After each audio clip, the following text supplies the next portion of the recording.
Well, hello, folks. Welcome to another episode of Whiskey Calling here. On a bit of a roll tonight. This is my third video this evening, but why not? It's Saturday evening, and I had some bottles to go through, some new bottles. So I'm looking at another one here that I'm going to taste for you guys, and that is this Sonoma County Distilling Company, west of Kentucky, Bourbon Whiskey number 1. Give you guys a good shot of the bottle here. Again, as with some of my videos, I haven't heard a thing about this one. Just wandered to the liquor store. This one cost $95, so not a cheap bottle in terms of price anyways. So I don't know a lot about it. I'm going to see if it's worth the price or what I think here as I go. But it's got a lot of information on the bottle, which is interesting. It says it's double alembic pot distilled. I'm not sure exactly what that means, but its alcohol percentage is 47.8%. And it's got a lot of different interesting information here on the back of the bottle. Actually, it says made from grain to glass in Sonoma County, California, USA. California was once home to a number of fine bourbon style whiskey makers. Building on the traditions of Kentucky bourbon, we showcase the spirit of California's ingenuity, creating our take on this classic whiskey. Starting with American yellow corn and aged in new American oak, this is California's bourbon. So it's got a whole bunch of kind of interesting details sort of about what goes into this whiskey. Product type, cherry wood bourbon. It says primary grain, unmalted yellow corn from the American Midwest. Second grain, unmalted Canadian rye. Tertiary grain, cherry wood smoked malted barley from Wyoming. Barrel type, new charred American oak, old wood finished. Tasting notes, maraschino cherry, light smoke, allspice, vanilla, and sarsaparilla. Not too sure what that is.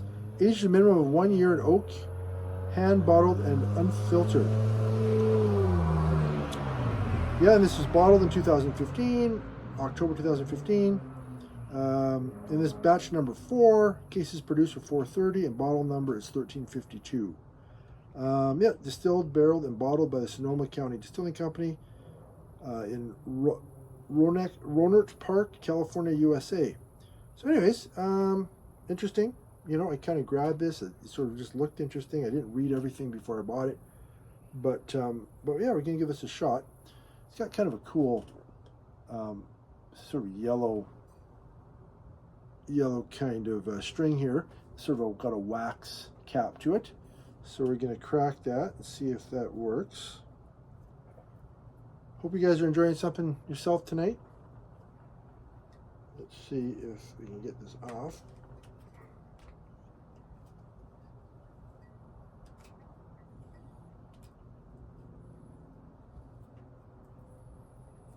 All right. And as always, let's see if we can get a good cork pop. Oh yeah, that was a good one, folks.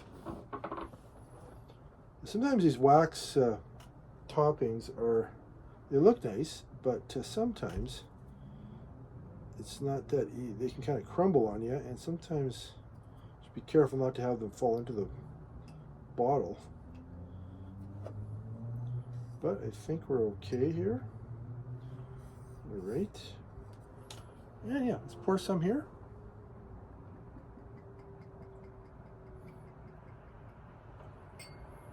Nice dark color.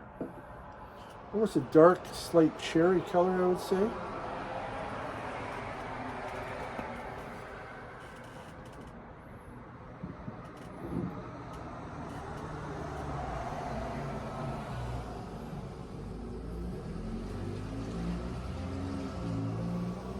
Yeah, definitely getting some cherry on the nose. It's a cherry red wine. Bit of a earthy spice. Dry oaky spice. Kind of a nice, actually a really nice, flavorful. Nice flavor on the nose, so to speak. Very, very, very nice, actually. All right, so far so good. Cheers, everybody. take a sip and let you guys know what I think here. Hope you guys get something yourself. You're enjoying it tonight too.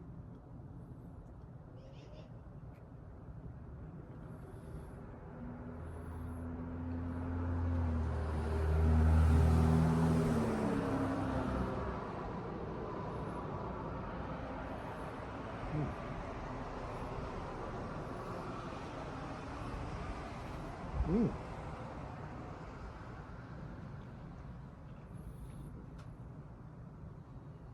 You know, this is quite nice. Dry. It's dry in a good way. I like a dry whiskey, a dry oaky whiskey. It's definitely got that going on. Dry, oaky, and spicy.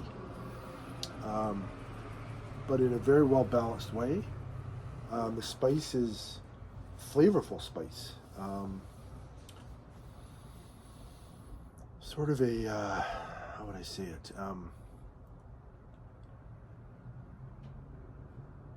Not so much a peppery spice quite as much as sort of a nice, almost a rye spice. You know, rye will kind of have that sensation sometimes of kind of popping on your tongue. It's got that going on.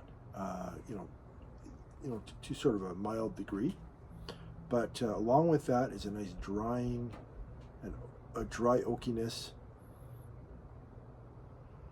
with a little bit of that red wine type of flavor. Really nice combination. Almost getting a little bit of a caramel, honey. So it's relatively sweet, but it's offset a little bit by the sweetness is offset somewhat by the dry oakiness. Almost a little bit of sawdust leather with cherry sprinkled on top. The sugared cherry sprinkled on top of sawdusty leather.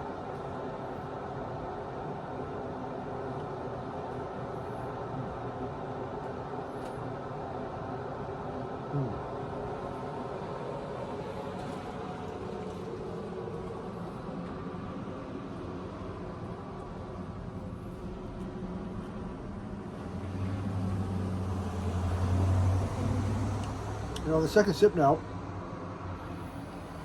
getting kind of a saltiness, a sea salt, a licorice salt, not a licorice flavor, but kind of a,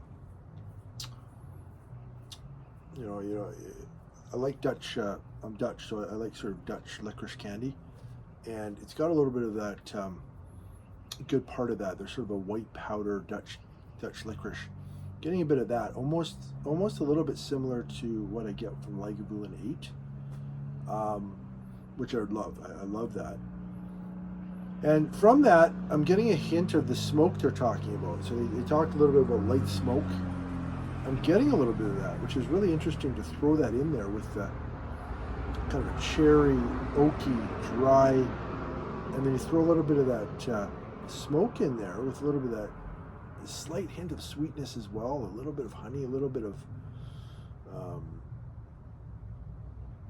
honey, thrown in there with a little bit touch of smoke. It's kind of a nice combination. It's quite a nice complex journey. So throughout the sip, you're getting a little bit of everything. It's, oh, there's this. Oh, there's that. It's not dull or one-dimensional at all. It's got a really nice set of dimensions to it. Let me try another sip here.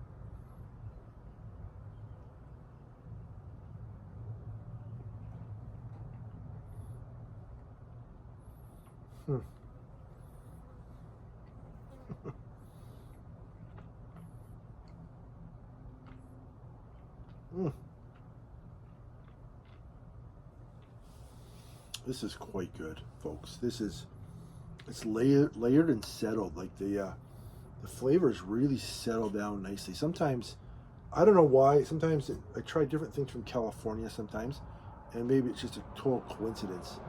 But if I've tried, California bourbons before, and sometimes I tend to get a little bit too white sugar sweet for me. A little too, I prefer a little bit of a deeper sweet, if you will, a darker sweet.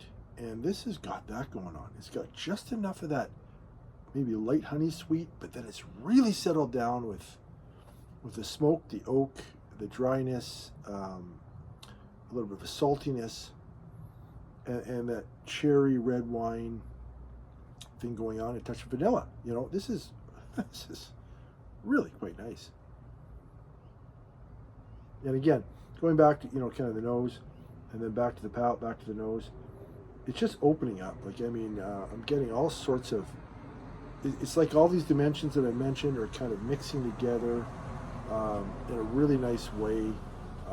You're kind of sensing each of them independently, but they're mixing together in a really effective, enjoyable way.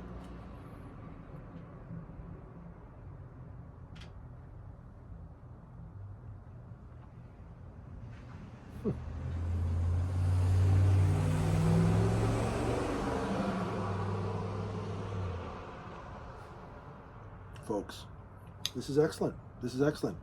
Like I said, I paid $40 or $95 for it, so you know it's that's a relatively pricey bottle. But I would say this is, you know, at first glance, first taste here. Of course, very early on, his very first pour. But I give this a really nice high rating. I usually don't give specific numbers, but this is really nice. I would say, is it worth $95? I'd say it probably is. This is a, you know, this is worth, at least worth $80, $90. We'll see how it plays out. But it is very, very, very nice. You know, I try not to focus too much on the dollars sometimes. It's just more, what is a whiskey? You know, how do I enjoy it? And this is quality stuff. I like it. It's got all those notes that I enjoy, and it's got a really nice combination of them. So, folks, if you've had this yourself, let me know what you think. And otherwise, I hope you're enjoying the evening, having a dram, and we'll talk to everybody soon again, everybody.